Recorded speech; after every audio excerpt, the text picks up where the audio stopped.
Welcome back. You're hanging out with your bro Ryan. And Taylor.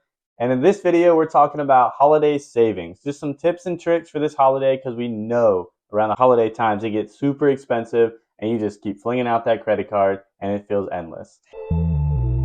Stop wasting money on that dumb shit and instead put it in investment. I know it's tempting. You'll spend it and be broke again. So starting off with kind of an obvious one is simply creating a budget. Now, I know that's probably not what you want to hear, but it is the most simple and basic building block to saving money, whether it's the holidays or not. Big tip that I do every year that I personally think is very helpful. You're going to make a list for everyone you need to buy a gift for and set a spending limit per person. This will help you stay focused when shopping and keep you from impulse buying. So if you say don't set a list or a budget or a allotted amount for that person, you're like, okay, Timmy, I'm going to buy him a toy. I'm going to buy him this. Oh, I saw this I really want. Oh, he was talking about some new shoes. Got him that. Like, it'll add up quick because you're not keeping track. You have no record of it and you have no limit on it. Versus if you make that list, set that limit, and you keep track. Okay, I've already bought Timmy 50 things. Or, whoa, not 50 Whoa, things. Timmy. You bought a $50 item. You bought him a $25 item. Okay, you only have $25 left to spend because I'm only going to spend $100 on Timmy. That's much, much better than just throwing that credit card around willy-nilly. Yeah. Because if you look at it, the average American spends around $1,000 for the winter holidays, most of it on gift shopping. So setting a budget can help you avoid this common pitfall. And $1,000 might not sound insane, but this is $1,000 on top of what your monthly expenses are. Yeah. So basically, take anything you did in October, anything you did in November, those would be relatively the same, and just take it and now add $1,000 to that. Do you just have $1,000 burning a hole in your pocket? Probably not. So that's where that extra $1,000 you're going to be like, oh wow, like I don't necessarily know where this is coming from. Yeah. So that's where that budget comes in handy. Maybe you don't have $1,000 to spend, you only have 500, and knowing that, setting that budget, you're like, okay, I know I can only spend this much. I'll hit that goal. I'll be okay. I won't double that and go to 1,000 like the average American. And kind of going along with this whole smart shopping and everything, I'm not saying that this is for everyone, but there are certain DIY gifts that can be really nice. Let's say you're into woodworking or you're good at some type of craft.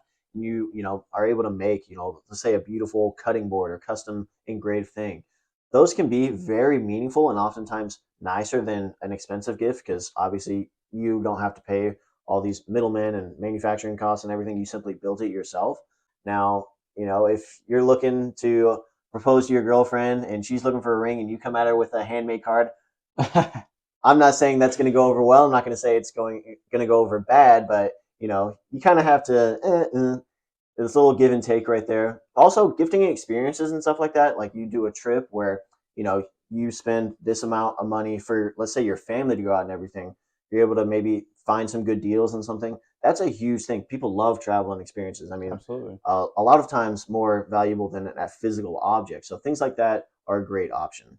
And don't do this with the person who gave it to you, but regifting can be a good option too. I know that, like a lot of teachers that I know, they receive so many lotions and candles and coffee cups. Oh, I don't know any teachers that don't have like a million coffee cups. So they'll give them out as another little gift to another work party or a little white Santa or white elephant. Secret Santa, white elephant. There it is. Little things to other people. So things like that are a great option and you're not having to spend any money. And lastly, just shop early. I know this might be too late depending on when you see this video, but shop early because sales happen throughout the year and you can find any given time there's a great sale on something you might want. So just maybe make that list early and start shopping a little bit earlier. And not only can you save money, but a lot of stress. So you don't wait for the last week. I have nothing for anyone. So Yeah. definitely shop early is a huge tip we'd like to add. Yeah, seasonal gifts are a big thing. I mean, you buy Halloween candy after Halloween, it's cheaper. If you buy a winter coat in summer, it's cheaper. Just because, the demand isn't there for a lot of these things. So, like Ryan said, plan it out and you can really save money throughout the year.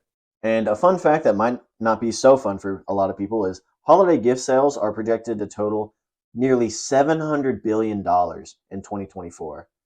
By being mindful, of course, and listening to some of these tips, hopefully you can avoid contributing to that statistic, at least to a higher degree.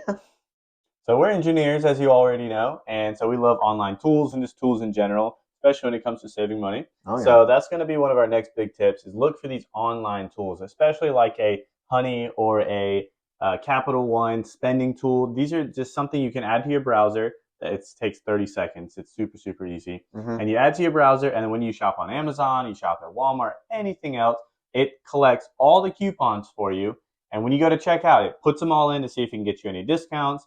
It tracks the price of items so that Amazon can't go, oh, here's a $100 TV. Let me raise it to $200 and then drop it back to $100 and call it on sale. It'll tell you this isn't really on sale. This isn't the lowest price we've seen. Stuff like that will give you tips. Or this is the lowest price we've seen in over a month or a year. So you're like, oh, it is on a true big sale. Maybe they're going out of stock, whatever, and they're getting rid of this item. Or there's a new model, whatever it is. But there's so many different things it can do to help you save money. And that coupons and the price tracker is huge. I use that all the time. Save tons of money. On top of that, a thing I do kind of in addition to this online shopping is when I'm in-person shopping, say in a store, I'll check what that cost is in store versus on Amazon. And a lot of times it's cheaper online. A lot of places don't like that. But if I'm in a big chain like a Home Depot or something, shout out Home Depot. I'm a pro member there. I spend a lot of money at Home Depot. But I'll look at something, a small little thing, and it's $10 cheaper on Amazon. Then I'm going to buy it on Amazon if I'm being honest. So things like that as well. So just be aware of what costs are in person versus online. Another fun factor too for you. Holiday shoppers in the U.S. are expected to spend almost $300 billion online, accounting for 30% of holiday sales dollars in 2024.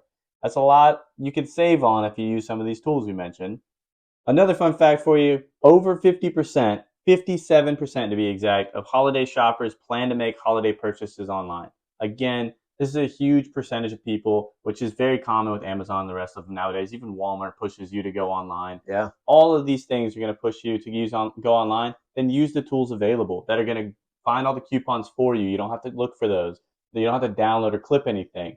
And then also they're going to price track for you, tell you if you're getting scammed or not. Use these tools. Save yourself tons of money and time. Finally, this may or may not apply to you because maybe you don't do a lot of the grocery shopping, but golly, holiday food can be so expensive. I went to a honey baked ham place and I couldn't believe the price of a ham. It's insane. So planning ahead, creating a grocery list kind of goes back to budgeting a little bit, but having a list, buying things in bulk, maybe you're a member of one of these discount bulk stores and everything, is a great way to save a lot of money.